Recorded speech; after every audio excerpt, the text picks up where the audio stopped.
नमस्कार दोस्तों, स्वागत है आपका हमारे चैनल बिहारी नॉनस्टॉप न्यूज में। बिहार की 10 प्रमुख बड़ी खबरें सबसे पहले देखने के लिए सब्सक्राइब करें हमारे चैनल को और वीडियो अगर अच्छी लगे तो एक लाइक अवश्य करें। बिहार के बागमती नदी का कहर जारी, नदी के कटाव के डर से लोग अपना आशियाना तोड़ने को है विवश। बिहार में बाढ़ संकट पर सीएम नीतीश की हाई लेवल मीटिंग आज, आपदा से पैदा हुई स्थिति की करेंगे समीक्षा। वायरल बुखार का दायरा और ज्यादा बढ़ा, बच्चों में फैल रहा है फेफड़ों के संक्रमण। बिहार में निकाय कर्मियों की हड़ताल का दूसरा दिन, पटना में कचरा उठाव बंद होने से हालात बिगड़े। बिहार में अब सर्किल ऑफिसर नहीं बल्कि ये अधिकारी जारी करेंगे आय और आवासीय प्रमाण पत्र। क्या बिहार की राजनीति में साथ दिखेंगे चिराग और तेजस्वी? जानिए दोनों नेताओं ने क्या दिया जवाब। बिहार में कोरोना की तीसरी लहर का खतरा, मुजफ्फरपुर स्टेशन पर हजारों यात्रियों का नहीं हो रहा है कोरोना टेस्ट। सीतामढ़ी में बागमती नदी पूरे उफान पर है और लोगों पर कहर बरपा रही है। बागमती के विकराल रूप से मेजरगंज के रसूलपुर गांव के लोग दहशत के साये में जी रहे हैं। उनके समक्ष नदी के कटाव की समस्या सामने आ गई है, जिसे लेकर वे अपना आशियाना तक तोड़ने को मजबूर है। बागमती नदी की तेज धार के कारण कटाव अब गांव के आवासीय क्षेत्र तक जारी है। कटाव की डर से लोग अपने मकान में लगे ईंट, दरवाजे और खिड़कियों को तोड़ रहे हैं। वहीं कई लोग गांव छोड़कर ऊंचे स्थानों पर पलायन भी करना शुरू कर चुके हैं। इससे पहले ही बागमती की तेज धार से किसानों की 55 एकड़ जमीन नदी में समाहित कर चुकी है। वहीं नदी की विकराल रूप जमीन को अपने अंदर समाहित करते हुए आवासीय क्षेत्र तक आ चुकी है, जिससे अब रसूलपुर गाँव के बागमती नदी किनारे बसे लोग अपने मकान को भी मजबूरी में तोड़ रहे हैं। उन्हें डर है कि उनका मकान भी उस नदी के विकराल रूप के कारण धारा में समाहित न हो जाए। बिहार में बाढ़ संकट और आपदा की स्थिति को लेकर मुख्यमंत्री नीतीश कुमार आज हाई लेवल मीटिंग करने वाले हैं। मुख्यमंत्री नीतीश कुमार आज बाढ़, आपदा और ओलावृष्टि से पैदा हुई स्थिति की समीक्षा करेंगे। सुबह 11 बजे से मुख्यमंत्री सचिवालय स्थित संवाद कक्ष में समीक्षा बैठक का आयोजन किया गया है। आपदा प्रबंधन विभाग के अधिकारी इस बैठक में मौजूद रहेंगे। मुख्यमंत्री नीतीश कुमार अलग अलग विभागों के अधिकारियों के साथ समीक्षा बैठक में मौजूद स्थिति को लेकर फीडबैक लेंगे। मुख्यमंत्री की समीक्षा बैठक के दौरान वीडियो कॉन्फ्रेंसिंग के जरिए जिलों के डीएम भी जुड़ेंगे। सीएम नीतीश बाढ़ से पैदा हुई स्थिति को लेकर जिलों से सीधे फीडबैक लेंगे। साथ ही साथ ओलावृष्टि के बाद किसानों को किस तरह का नुकसान झेलना पड़ा है उस पर भी मुख्यमंत्री जानकारी लेंगे। मुख्यमंत्री की समीक्षा बैठक केंद्रीय टीम के बिहार दौरे के ठीक बाद हो रही है।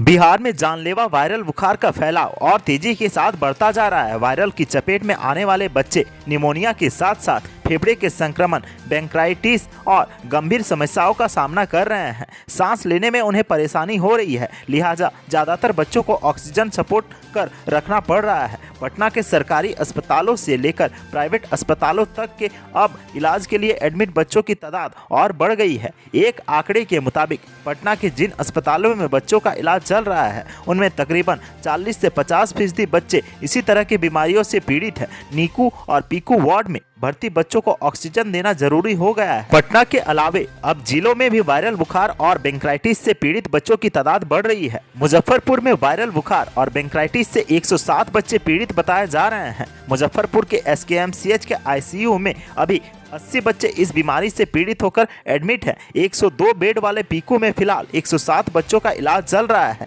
ब्रोंकाइटिस से पीड़ित ज्यादातर बच्चों को ऑक्सीजन पर रखा गया है। पिछले 24 घंटे में वायरल बुखार से पीड़ित 30 बच्चों को एडमिट किया गया है। राजधानी के पीएमसीएच में 131 बच्चों में से 68 बच्चों का इलाज निमोनिया और सांस की तकलीफ से जुड़ी बीमारी का हो रहा है।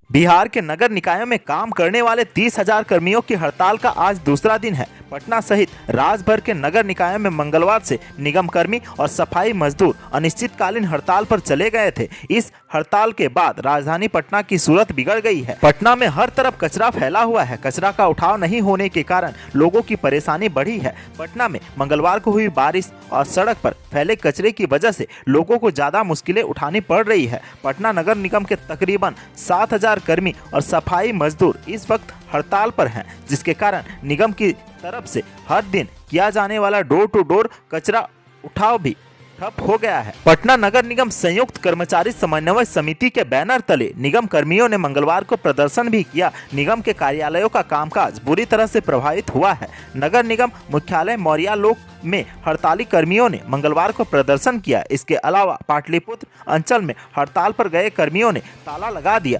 थोड़ी देर के बाद ही ताला तो खुल गया, लेकिन कामकाज बुरी तरह से प्रभावित हुआ। यहां से एक ही वाहन सफाई के लिए नहीं निकल पाया है। हड़ताल की वजह से सुपर सॉकर मशीन यार्ड से भी बाहर नहीं आ पाया है।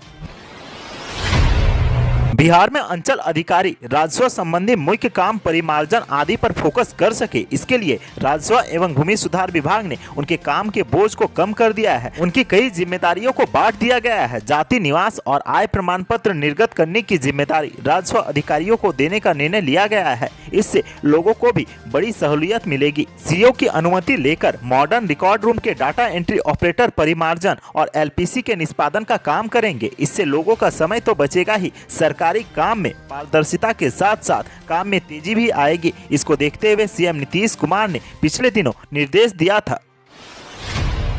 लोजपा के संस्थापक और भारत सरकार के मंत्री रहे दिवंगत नेता रामविलास पासवान की बरसी पर 12 सितंबर को पटना में कार्यक्रम रखा गया है। इस कार्यक्रम में शामिल होने के लिए चिराग पासवान ने तेजस्वी यादव से मिलकर उन्हें निमंत्रण पत्र दिया। इस दौरान मीडिया से बातचीत के क्रम में दोनों ने आगे रणनीति में साथ आने वाले मुद्दे पर भी बात की। चिराग पासवान ने बुधवार को पटना में राबड़ी देवी के सरकारी आवास पर जाकर तेजस्वी यादव से मुलाकात की। उन्होंने अपने पिता रामविलास पासवान के बरसी पर रखे गए कार्यक्रम में आने का निमंत्रण दिया। इस दौरान दोनों नेता एक साथ मीडिया से मुखातिब हुए। मीडिया के तरफ से एक सवाल पूछा गया कि क्या चिराग और तेजस्वी राजनीति के मैदान में एक साथ दिखेंगे, तो दोनों ने इस पर अपनी बात रखी। तेजस्वी यादव ने कहा कि इस मुद्दे पर राजद सुप्रीमो लालू प्रसाद यादव ने अपनी इच्छा पहले ही जाहिर कर दी है और जब लालू प्रसाद जी ने इस पर सब कुछ कह दिया है तो मेरे तरफ से कुछ बोलने को नहीं बच जाता है। वहीं चिराग पासवान ने भी इस पर अपनी प्रतिक्रिया दी और कहा है कि पारिवारिक और व्यक्तिगत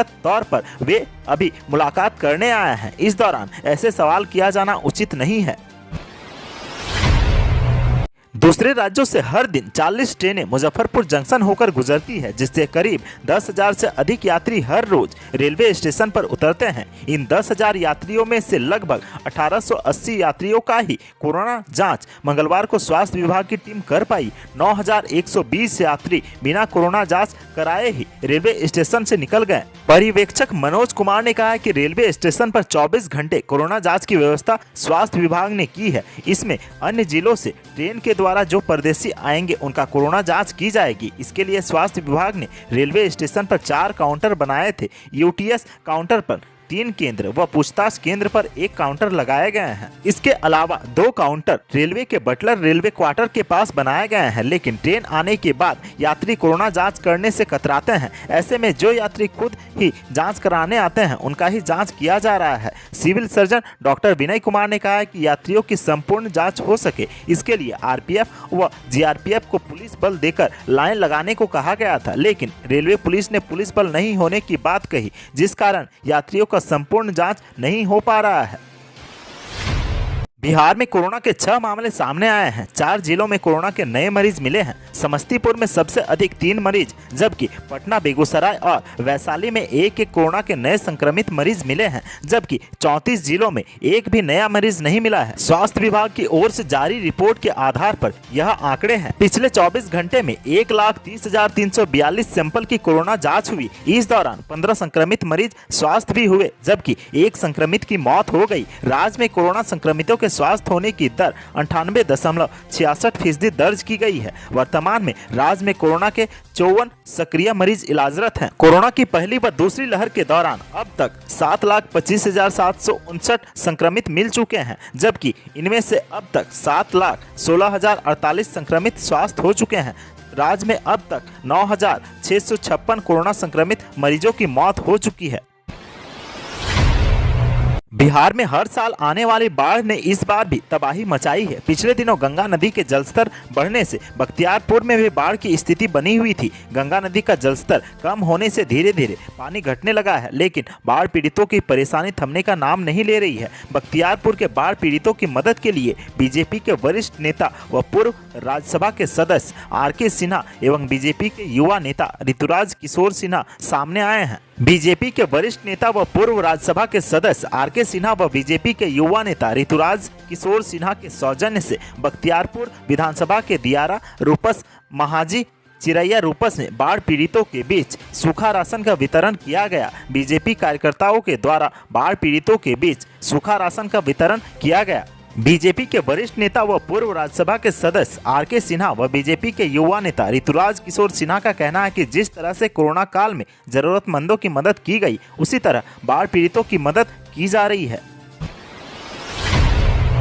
बिहार में मानसून एक बार फिर से सक्रिय है। इस वजह से कई इलाकों में बारिश हो सकती है। नेपाल में शुक्रवार को भारी बारिश होने के कारण बिहार में जल संसाधन विभाग ने हाई अलर्ट जारी किया है। उधर मौसम विभाग ने भी चेतावनी जारी की है कि पटना के विभिन्न इलाकों में अगले 2 से 3 घंटे में वज्रपात के साथ बारिश हो सकती है। नेपाल के पोखरा में शुक्रवार को भारी बारिश होने के कारण बिहार में अलर्ट जारी किया गया है। पोखरा इलाके में शुक्रवार को 280 mm मूसलाधार बारिश हुई है। इससे गंडक का पानी बिहार में एक बार फिर से बढ़ने की आशंका है। इसीलिए जल संसाधन विभाग ने बिहार के मुजफ्फरपुर, गोपालगंज, वैशाली, पूर्वी चंपारण और पश्चिमी चंपारण जिलों को अधिक सावधानी बरतने और तटबंधों पर निगरानी रखने को आदेश दिया है। नेपाल से पानी गंडक नदी में आने की आशंका है, लेकिन बिहार सरकार ने एहतियातन बागमती नदी और कोसी नदी से जुड़े जिलों को भी सतर्क कर दिया है। गौरतलब हो कि इस नदियों के जलग्रहण क्षेत्र में भी वर्षा काफी हुई है। इन जिलों के डीएम को भी विभाग ने संदेश दिया है। साथ ही अपने इंजीनियरों को कहा है कि वह 24 घंटे जलस्तर पर निगरानी रखें और तटबंधों पर पेट्रोलिंग करते रहे।